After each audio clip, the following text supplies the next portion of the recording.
హిందూ బంధువులకు నమస్కారం. ఒక ప్రాంతంలో తవ్వకాలు జరుపుతుంటే పురావస్తు శాఖ వాళ్ళకి సుమారు ఒక 2000 ఏండ్ల క్రితం నాటి విగ్రహాలు బయటపడ్డాయన్నమాట.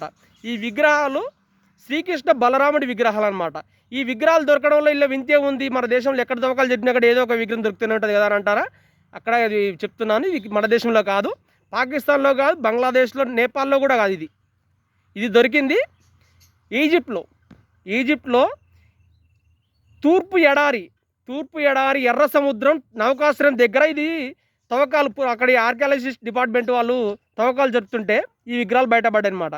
ఈ విగ్రహాలు 2000 ఏళ్ల క్రితం నాటి అంతకంటే ముందల ఇవి ఎంతో దేరభిమానంగా అక్కడ పూజలు అందుకున్నటువంటి విగ్రహాలుగా వాళ్ళు చెప్తున్నారన్నమాట. అంతకుముందు అక్కడ గుడి ఉన్నట్టు కూడా చెప్తున్నారన్నమాట వాళ్ళు. అయితే మనం దీన్ని బట్టి మన ధర్మం ఎంత శ్రేష్టమైనదో, ఎంత పురాతనమైనదో మనమే గమనించుకోవాలి. కొంతమంది తెలియక ఏదో మాట్లాడుతూ ఉంటారన్నమాట.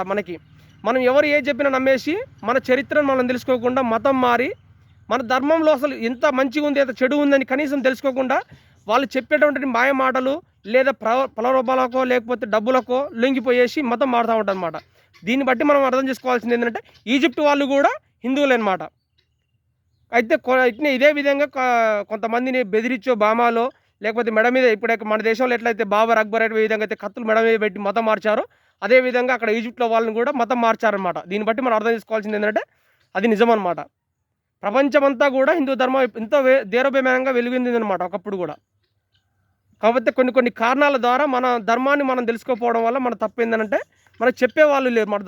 మన దౌర్భాగ్యం ఏంటంటే మనకు చెప్పేవాళ్ళు కూడా మనం ఎవరిని చెప్తే కనీసం వాళ్ళు ఏమనటం వీకేం పడలేదు, మతం మాది అనటం అనమాట.